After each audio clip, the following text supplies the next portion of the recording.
I watch the news, it makes me cry for all of the anger I see. So many souls believing the lie that hatred is all they can be.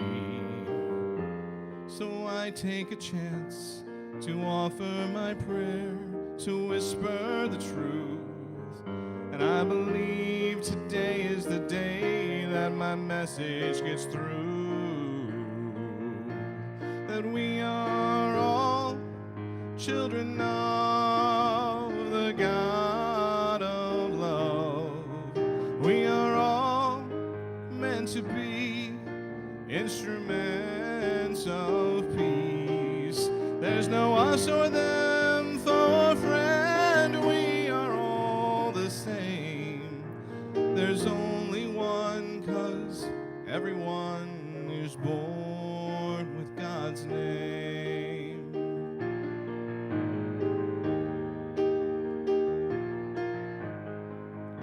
So the question becomes, where do we start? How do we heal so much pain? The answer is clear. We open our hearts and let love wash away every stain. 'Cause peace in our time begins with a smile, with one open hand. And when we teach by example, the world is sure to understand that we are all children of the God of love. We are all meant to be instruments of peace. There's no us or them, foe or friend. We are all the same. There's only one, 'cause everyone is born with God's name.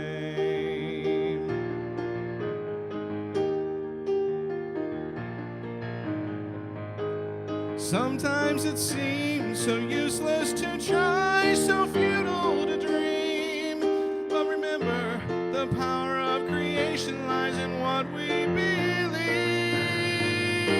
And we are all children of the God of love. We are all meant to be instruments of peace. There's no us or them, foe or friend. We are all the same. There's only one, 'cause everyone was born with God's name. God's name. God's name.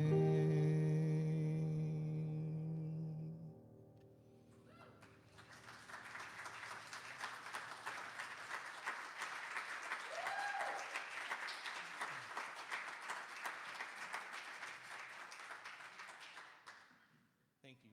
Thank you. Am I here? No. I'm on, you're not. I'm on. That's not. Here I am. Here I am. Did you turn the thing? There I am.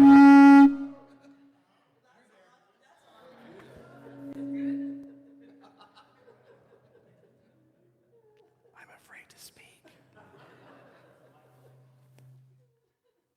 All right. Good morning. Oh, goodness.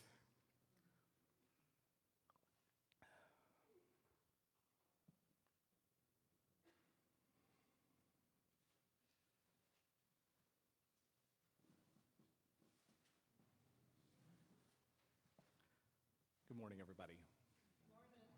I am, for those of you who don't know me, Reverend Michael Everett Davis. I'm ordained as an interfaith, interspiritual minister. I was ordained in 2017 through One Spirit Interfaith Seminary out of New York City. I'm serving here, Unity of Indianapolis, as the spiritual leader through special dispensation through Unity Worldwide Ministries. It's always a joy to be serving here, whether there or here or someplace else. I enjoy serving you. My pronouns are he, him.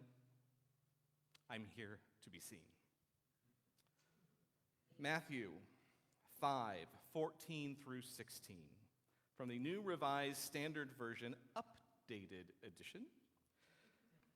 You are the light of the world. A city built on a hill cannot be hid. People do not light a lamp and put it under a bushel basket. Rather, they put it on a lampstand, and it gives light to all in the house. In the same way, let your light shine before others, so that they may see your good works and give glory to your Father in heaven. You are the light. Right? Doesn't say try to be the light, attempt to be the light. You might be the light. No, you are the light. He was very specific. Jesus was very specific in those words. They're written, you are the light. Let it shine, let it shine, let it shine. But are we willing to shine in a world of darkness, or do we want to stay hidden? So what does it mean to be the light? So the metaphysical meaning of light, coming from the revealing word, light, the understanding principle in mind. In divine order, it always comes first into consciousness. Light is a symbol of wisdom. When Jesus said, I am the light of the world, in John 8:12, he meant that he was the expresser of truth in all its aspects.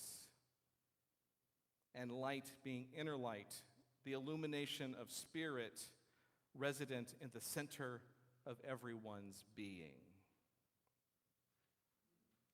So light is divine intelligence. So in a nutshell, we are the holders of divine intelligence. Because if Jesus said, I am the light, and that means that he is an expresser of truth in all of its aspects, and we are the light, then we are expressors of truth in all its aspects. Unity principle number 2 states that our essence is of God, therefore we are inherently good.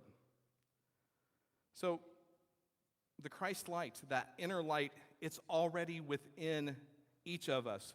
We're born with it. Babies radiate with it. Nature radiates with it. But sometimes we forget. We forget that we are also the light. We're looking for it everywhere else. We forget to look within. And we have those moments of darkness, like when a cloud passes between us and the sun, or even darker, a total eclipse, where there seems to be no light. But we know that's only temporary. So I have a question. Is light exclusive? No. It does not. It does not shine for just some people and others. If there is a light burning, it is burning for everyone. It does not keep itself from other people. So is God exclusive? No. God does not love only some people and not others. So I want you to affirm with me. Just repeat after me. I am the light. I shine for everyone. So we are lights and we're shining. What keeps us from shining? What are those bushel baskets that we're hiding from? Go ahead, Crystal. Limiting beliefs. Greg. Ego. Yes. Our fears. Dean, fears? Yes, Andy. What was that? Listening to your shadow, yeah. Any others? So yeah, we have fear, shame, judgment, anger, wanting to fit in, not wanting to outshine others. Right? I'll get to that in a little bit. So, in general, I'm a quiet person. I always have been. I've spent many years really not expressing my opinions. I felt it was safer just to stay quiet and not say anything, afraid that perhaps somebody might disagree with me, or that I might say something foolish. I may say something that is incorrect. And it wasn't until, if in general I'm a quiet person. If you know me, I won't shut up. But that's because I trust you. If I trust you, it's all there. But when I went to One Spirit, it was my first year in seminary, and it was the second month, and we were studying Islam. And I was working on my homework, and there was a question that I kept struggling over, trying to answer it, and I couldn't figure out what the right answer was. So I answered it starting with, I don't know what the right answer is, but this is what I think. Turned in my assignment. I had to physically mail my homework to my dean, who was in Ohio, and then he would look all over the homework and stuff. And then a month later, I would get in the mail my homework back. And next to that question, he wrote, I'm not an expert in Islam either, but what you said makes sense, and I can understand where you came from. I was like, it was in that moment that I realized I was not going to seminary to learn the correct answers, to reiterate and to spit out. I was there to learn how to think and share, and to share my light.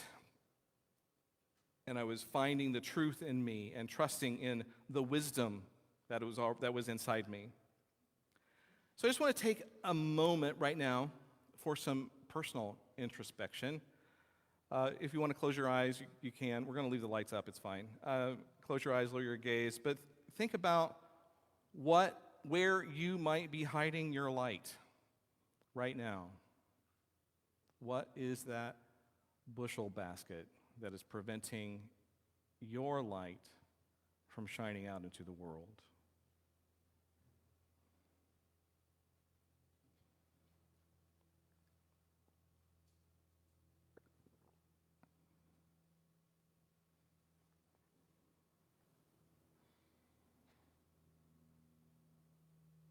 Okay. You can come back now. Just want you to think about it. Let that be present to you of where you might be hiding. So, have you ever felt invisible? When you feel invisible, what does it feel like? Not good, no. Right? Lonely. Unworthy. What was that? Maybe angry? Depressing. Oh gosh, yeah, depressing. You may feel unworthy. You may feel like you're not enough if you're not seen. You just want to be seen. We all do, really. You want to feel loved. You want to feel worthy. You want to feel enough. And even sometimes that means seeing the light in yourself and not relying on others to do that for you, but you can bring up your own light, your self-love. So earlier we sang, "You are the face of God." Okay? I want you to just stay in your seats, just look around the room and look at all these faces of God. All these beautiful faces of God. Okay? And now, keeping this a quiet, sacred moment, keep looking around at the faces of God and make eye contact with one of them. And when you do make eye contact, say, "I see you." And look around at another face of God and make eye contact and say, "I see you." And let's do a third one. "I see you." That's beautiful. How did that feel? It felt good, warm, natural. Okay? Sometimes it doesn't feel good. I almost expect at least one person to say it was uncomfortable. But sometimes being seen can be uncomfortable. And I'm going to tell you a story, a personal story that happened just a few weeks ago. And so I work for IU Health as a standardized patient as one of my things in life. And I had been at an off-site event, and I had returned back to the simulation center, and I walked into our lobby, and a former employee, a former standardized patient was in the lobby, and I hadn't seen her in years. And I gave her a big hug, and I was like, I am not letting you go. She is somebody that I was pretty close to when she was working there. We had great conversations, and I would refer to her as my soul sister. And then another colleague of mine, she was working the front desk position for that day. So she was up there, they were talking, we were talking, and I have to let you know, these were both women of color. So then some nursing students came into the room confused on where they needed to be. So it can be confusing there. If you have no idea, if you've never been there before and you have to go to classroom 9 3/4, you're like, I have no idea what that means. So they had come in, they didn't know where they were going, and Stacy was behind the counter, and so she told them what they needed to do, and they still looked confused. And so I told them what they needed to do.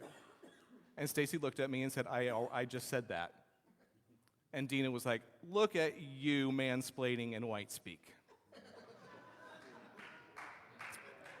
And I was like, you know me. So Dina was kind of joking when she said it, but it made me think. It made me think. That is not something I think of myself as. And we don't know perhaps how we come across and how people might see us. And I am so glad that it happened, because now I can be more aware and make a change. So in this situation, I may have been seen as something that I don't want to be seen at, but it was brought to my attention, thank goodness for her speaking, and I heard her. So we are also, not only are we here to be seen, we are here to be heard.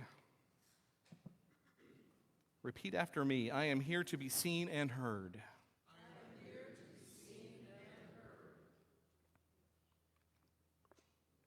You are the light of the world. A city built on a hill cannot be hid. People do not light a lamp and put it under a bushel basket. Rather, they put it on a lampstand, and it gives light to all in the house. Just in the same way, let your light shine before others, so that they may see your good works and give glory to your Father in heaven. See your good works and give glory to the divine. Myrtle Fillmore, co-founder of Unity, said, we are creation. We exist or show forth our Creator. Exist means to show forth. Being seen is not just about me shining my light. Jesus said, so that they may see your good works and give glory to God. We show forth our Creator by shining our light. It is our actions that will be seen. It is our words that we use. We shine our light not just for ourselves, but for those whose light is so dim that it cannot be seen. I'm going to read a very well-known quote in this room by Marianne Williamson from A Return to Love, Reflections on the Principles of A Course in Miracles. Our deepest fear is not that we are inadequate. Our deepest fear is that we are powerful beyond measure. It is our light, not our darkness, that most frightens us. We ask ourselves, who am I to be brilliant, gorgeous, talented, fabulous? Actually, who are you not to be? You are a child of God. Your playing small helps no one. It does not serve the world. There is nothing enlightened about shrinking so that other people won't feel insecure around you. We are all meant to shine as children do. We were born to make manifest the glory of God that is within us. It's not just in some of us, it is in everyone. And as we let our light shine, we unconsciously give other people permission to do the same. We are liberated from our own fear. Our presence automatically liberates others. So, how do we help others shine their lights? By removing their bushel baskets, right? So how do we do that? We do that by standing with those who feel invisible, listening to voices that are silenced, using our privilege, position, or resources to make space for others to be heard. In a recent video I saw, it was about conversations and being at the table and sharing ideas and things. And when your idea has been heard and there is someone at the table who has not spoken and their idea has not been voiced, you hand them the mic. You don't continue talking. Oh, well, nobody's talking, I'll talk.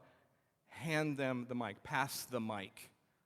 And I love that term now. So when there's someone who isn't heard, give them the mic. Let them be heard.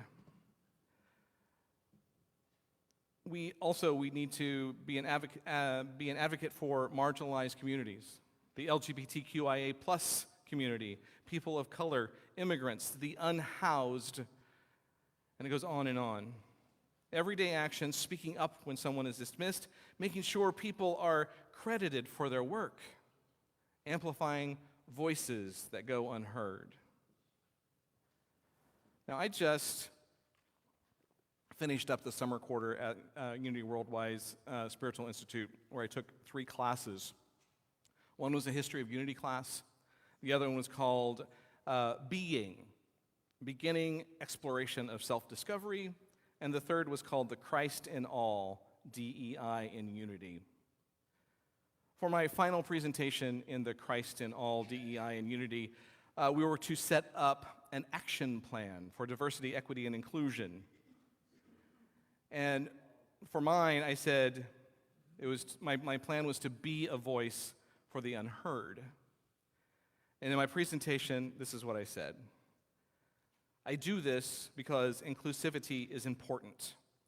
In a heteronormative, homophobic, transphobic, monogamist, racist, ableist, Christian, nationalist society, many are seen as less than for who they love, how they love, the color of their skin, their gender identity, their religion, and their abilities. I believe that all people are sacred, personal relationships are sacred, and we should be seen as such. I believe we all want to be seen as sacred, worthy, and belonging. It's important to me that everyone has a voice, even those that aren't at the table or aren't even in the room. I hope the words that I spoke in that presentation were heard. If so, the course will start including accessibility along with diversity, equity, and inclusion. In the self-discovery class, my takeaway was this: I am the exact person chosen by the divine to do this sacred work in this moment. I align with the divine and go with the flow. So I invite you to join me in bringing light to the invisible and a voice to the unheard. We are a city on a hill. We're a community. Our light multiplies when we shine together. One single candle in the darkness may give direction. It may give hope. Imagine all of our lights together, shining so brightly, the hope that it can give the world. So let's get quiet for a minute. Go ahead and close your eyes if you're comfortable, or lower your gaze. Let's take a deep breath in together and let that out. Let's take another one in and out. And one more. And release. Imagine your light glowing from within your heart.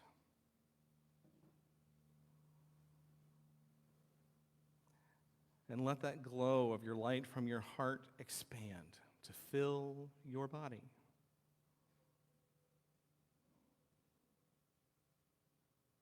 See your body radiating as a beautiful light. And let it expand into this room. Now see your light connecting with the lights of all of the others, making one big, beautiful light. Shining out into the world.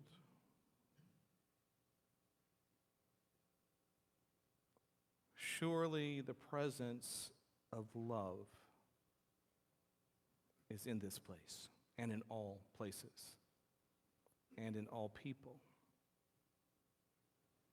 Knowing and accepting this, we bless all people, no matter their race, color, beliefs, abilities, gender identification, family structure, or expression of love.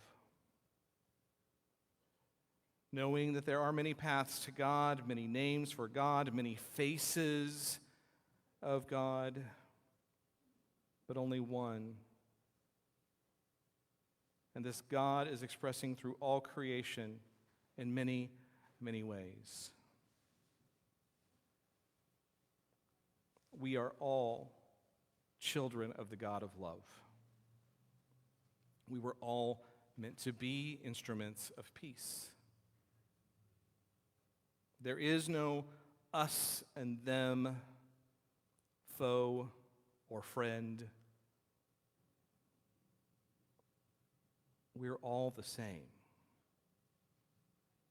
There's only one, and everyone is born with God's name. Take a deep breath in. Let that out. Slowly, gently, bring your attention back to the room. Maybe wiggle your fingers, wiggle your toes, adjust in your seats. When you're ready, open your eyes. Look around the room again at all the faces of God.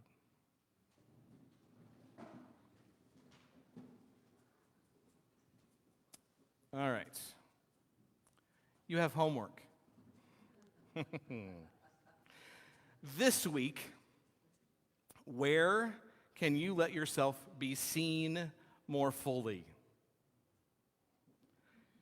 Where can you be seen more fully? In what small way can you shine your light? Also, find moments to celebrate other people's lights. Compliment them on the job they've done. Tell them you appreciate them. Smile. That's the easiest one. So I challenge you all to be radically inclusive.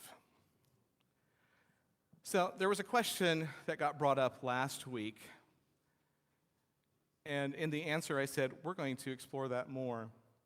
It was brought up, how do we raise our collective consciousness? It is possible to raise the vibration of someone just by being near them, as in the Marianne Williamson quote. And a higher vibration will attract another to it and bring it up with you. As I said earlier, one candle can give hope. Imagine what we can do together. So something I learned in this History of Unity class, which I thought was really cool and very fascinating, was back when Charles and Myrtle were still downtown Kansas City. The village wasn't there yet. And they were being practitioners, doing healing prayer work. And then they were also teaching others how to be practitioners. And they had classes of how to be a practitioner. And in those classes, they would have an affirmation. And it may have been weekly, it may have been monthly. I think it was weekly, because, and also it was done some through correspondence. It would be put in the Unity magazine. It would be like, here's this affirmation for this specific issue. And they were instructed that every evening at 9 p.m., you affirm the affirmation and hold space for it for a few minutes. So this is the first Sunday of the month. We started a new monthly affirmation. There's always monthly affirmation cards sitting out there. I asked that they be put in the bulletins because I want you to take it home. And I want you at 9 p.m., pull that card out and affirm this affirmation. You may be like, Michael, I go to bed at 8:30. I can't do it at 9. Then do it at 8:25, okay? Do it at some point. But if we're all doing it, and knowing at 9 o'clock we're all doing that, or if you're doing it at 8:25, know that others are doing it at 9 o'clock, and share that energy there. There's something else I want you to do.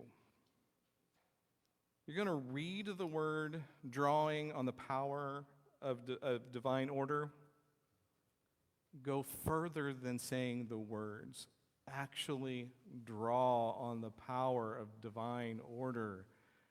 Feel that in your solar plexus. Okay? Taking a breath in. It's like drawing on the power of divine order. Feel it in your body. So let's say it together. We did it once with Mark. Now we're going to do it, and we're going to feel it in our bodies. So let's take a deep breath from your solar plexus, breathing in and out, drawing on the power of divine order. I know I am where I'm supposed to be in this moment. My life is balanced, in order, and all is well. You are enough.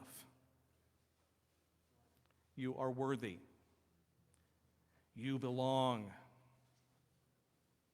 You're here to be seen and heard. I see you. I hear you. Peace.